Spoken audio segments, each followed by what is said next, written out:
What's up, you guys? Welcome back. If you hear any noises going on in the background, it's feeding time.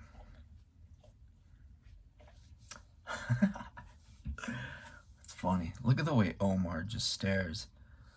Well, he's looking at me now because he knows I'm talking about him, but he'll just sit and watch the puppy eat the food. Meanwhile, he has a full bowl of food available. But he likes eating their food, and then he'll wander over to his bowl. So today we're going to talk about how I am self-centered, and I believe it's for a good reason. Okay, so I was having a conversation the other day with somebody, and I was telling them how selfish I am when it comes to my recovery. I said selfish, but I was thinking more along the lines of being self-centered. That's what I meant. Selfish means lacking consideration for other people. It's an act of freezing other people out, willfully choosing not to see the plight of others. It's not the same as being self-centered, where you're closely attuned to your own needs and desires. So that's kind of the difference.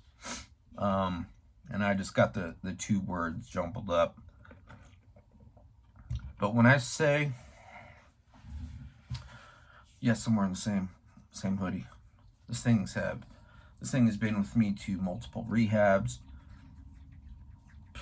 Blood, sweat, and tears right here. It's my favorite hoodie. Anyway. Thirsty girl? Alright, anyway.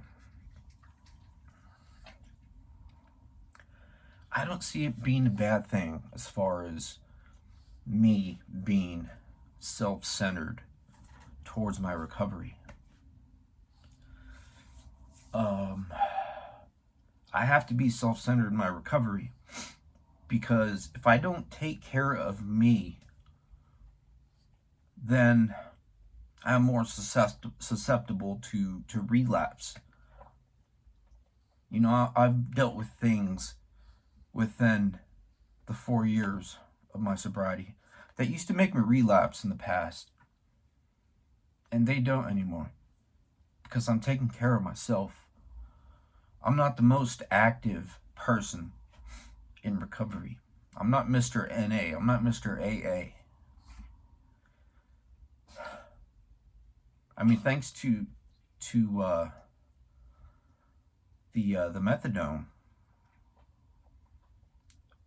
that allowed me to get this far.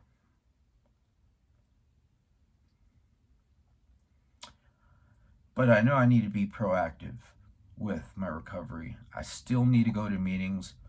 I've said like a week ago or whatever it was that I was going to start going to meetings. I haven't gone to a meeting yet. And there's no excuse for that. I could say, oh, it's my business. Oh, I'm tired. Oh, it's the methadone. It makes me tired. Blah, blah, blah, blah, blah. Right? I mean, I'm 4 years in, so it's really not as crucial as it is, you know, in your first year to stay on top. I'm still on top of it. I'm avoiding the triggers. I'm avoiding things that I know would set me off. Not in an anger way, but I'm avoiding things that would fill me with negative emotion. And that is saving my life, I believe. I'm an only child, so I'm naturally selfish. I'm naturally self-centered.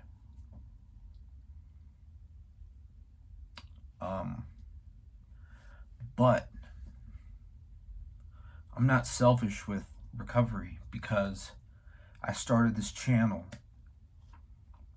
for you guys. For me too. It allows me to vent, but I'm here for you guys. I'm still trying to learn the do's and don'ts of YouTube, you know.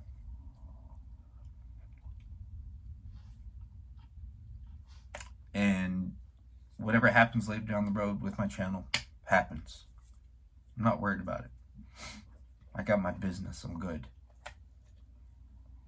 I'm here for you guys. I'm here to get a message of hope out.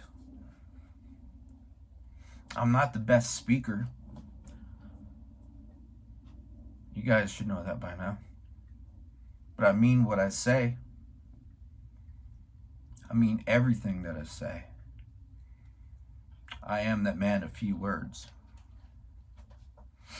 But what I say, I mean.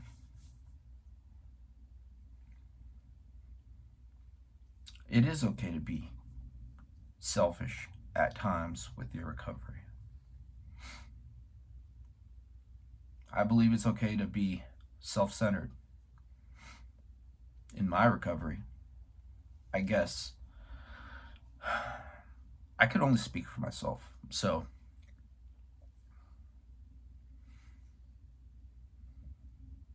but I really want to get back into the rooms, AA, NA. I started reading the Just for Today in NA, AA, and it was talking about what is self-centeredness. So that is what triggered this the video for today. A lot of my stressors nowadays come from immediate family. And I'm dealing with that right now as we speak.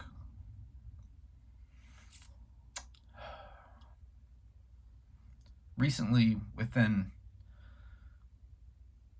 2 months, I've had 2 uncles pass away. It's crazy. It's real crazy. And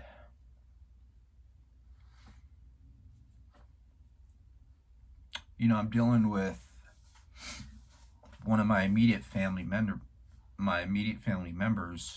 which is my mom. She is like the most stressful person in my life right now. And just dealing with that is the biggest challenge of my life right now. For me, it's really hard being around somebody that really doesn't take care of themselves, their mental health. I've always been the type of person to leave my problems at the door, even at home. That could backfire. But thankfully it hasn't. I deal with my problems my way.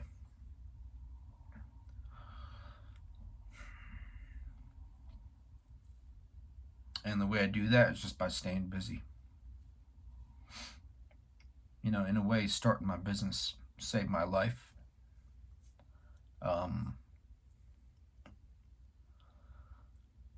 Because it allows me to focus mentally on that.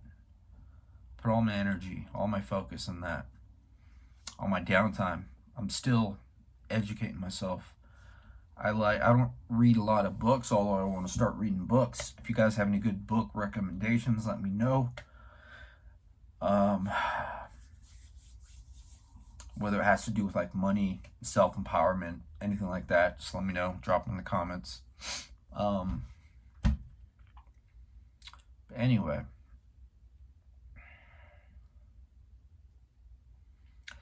let me know if you guys agree with what I'm saying. If you've dealt with this in the past, let me know. I'd like to hear about it.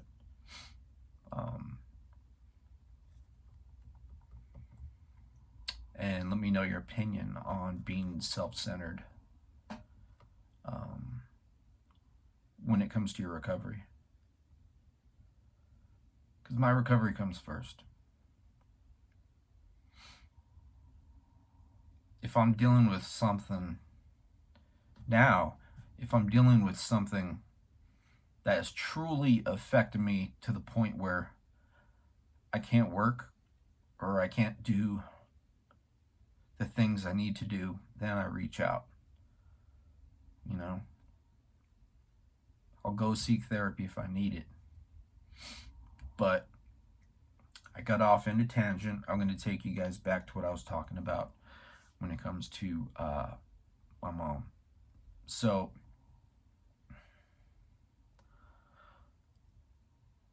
her brother recently passed away. But prior to that, she's always been the type to worry about others and leave herself last. And when I'm around her, she's the only one that could really drain the energy out of me. That sucks. So, my contact with her is very brief.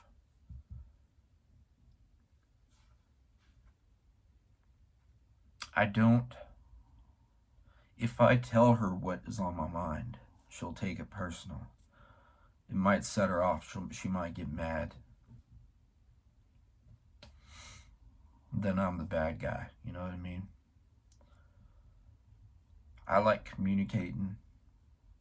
Sometimes you gotta call people out nicely, like help them.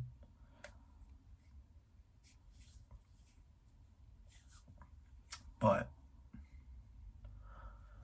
so I always shorten my contact, with her.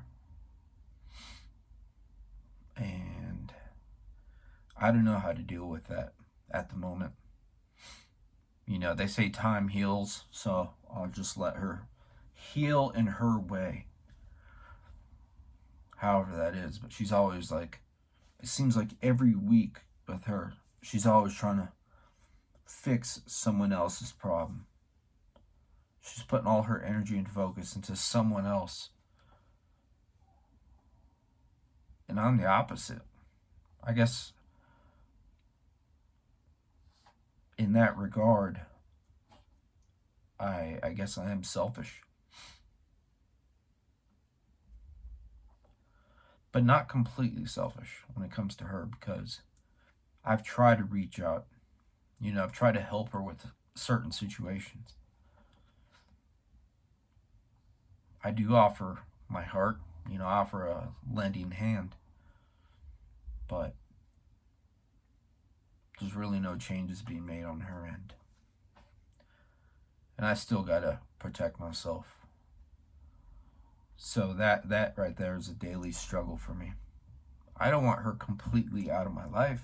Of course not. Of course not. But that has always been one of my biggest character defects, selfishness. If I like bad vibes, I don't like being around it. I'm 42 years old, never been in a fight. I like talking. I've never gotten myself into a situation where I need to fight or back down from a fight. I've wrestled in high school. I've trained. I know how to defend myself, but I've never got to the point where I needed to. I'm an observer. I like seeing things. I've been locked up. And in there, county jail and in prison, you learn how to survive, for one, because that's all it is. Once you're in there, you can't leave. So I pick up on energy, different energies. Being out in the streets, same thing. People watch, pick up on energies. And it's up to you how you react to that. So when it comes to my immediate family, I'm not the type to attend all the parties, because the majority of them probably don't even want to be there anyway. I know I don't. I'd rather just see a family member one-on-one, spend quality time with them, instead of putting on a front like this is the best day of my life. You know what I mean? I'm a very self-critical person. I'm a Virgo. It's one of our traits. I'm very self-critical and critical of others. And that's a huge character defect, I think. So, that's where I'm at today, guys. Thanks for listening.